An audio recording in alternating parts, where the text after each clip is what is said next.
As we are preparing to do the temple work for Grandma Ida's French family, I thought I would tell you a little bit about her. She, of course, was your father and Grandpa's grandmother, the mother of his mother, Merenz Davidson. Epic. Ida Simone Merenz was born in the beautiful village of Ari, France, on April 13th, 1910. When she was just a year old, her mother, Bertha, died at the age of 29 from tuberculosis. When Ida was 2, her father Jean-Pierre took her, her older sister Helene, and brother Gabriel, and boarded the ship Provenance, bound for New York City in America. Jean's older half-sister, Elizabeth, was living in Montana with her husband and family at the time, and invited Jean and his family to live with them while they were getting their feet on the ground. Jean-Pierre had intentions to homestead, which was an opportunity to own land by building, improving, and living on a piece of land for a number of years. While he did this, the Franks took care of Ida and her siblings. After he gained the land, he turned it over to the Franks in return for caring for his children. The Franks were not always very kind to Ida, and were very strict about Ida learning about the Catholic Church. Every Friday night at 8 o'clock, she participated in the rosary prayers on her knees in the parlor. It took her about an hour to recite the rosary, which was actually a series of memorized prayers. Ida started milking cows at the Franks when she was just 5 years old. She also rode horseback, gathered eggs, and fed pigs. After Jean-Pierre's return, one winter he could not care for his children, so he put them in a Catholic orphan's home. Jean-Pierre worked for the sisters at the home as a janitor. During this time, both Ida and her sister Helene contracted the bad influenza that was killing thousands around the world during 1919. They thought Grandma was going to die, so a priest administered the last sacraments of the Catholic Church to her, but thankfully she got better. Ida and her family lived in Stockton, Montana. She thought it was a fun place to live. Because her father was a widower, the ladies in the community made such a fuss about Ida and her brother Gabe. She and Gabe milked somewhere between 8 to 16 cows every morning and evening. In the wintertime, her father Jean-Pierre had a sleigh that he drove with 2 horses. He put bells on the sleigh, and off they went, picking up all the friends. And the friends called her dad Jumper, because they couldn't say Jean-Pierre.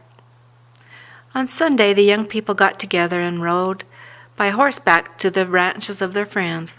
They spent the day riding steers, roping calves and hogs, and riding untamed horses. Ida's father did not let her date until she was 17 years old, but she could meet boys at dances. During the days of the United States' liquor prohibition, Ida knew the boys who were selling liquor on the black market. Little did she know that it was her future husband, Ernie Davidson, that was one of those boys. During the fall of her 17th year, Ida helped cook meals for the wheat thrashers who went from ranch to ranch thrashing wheat. She met Ernie there for the very first time. He was from Great Falls, Montana, and drove a Chrysler Roadster with a steamboat whistle on it.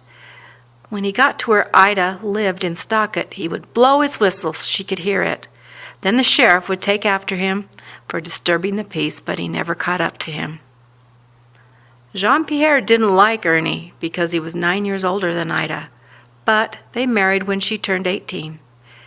They had Marilyn soon after they married, and another daughter, Beverly, came 3 years later. In 1939, after eating dinner with Ida and her family, Jean-Pierre left to go home, but was never seen again. The community looked for him for a long time, but never found him. In 1943, Ida and Ernie moved from Montana to Ogden, Utah, where Ernie was an engineer for Southern Pacific Railroad. It was in Ogden that both Marilyn and Beverly completed school and married. Ida was always a very vibrant woman who worked hard. She had a nice vegetable garden in Ogden and served in many service organizations, donating her time, money, and materials. She especially loved working with the Shriners Children's Hospitals. She also loved to gamble and was never more excited than when Ernie would take her to Nevada to gamble. Sometimes he would play a trick on her since he knew she was excited. He would pull over just outside of Las Vegas and take a nap, just to frustrate her. Unfortunately, Ernie died in 1971 at the age of 70. Ida always loved animals and had a Jackie and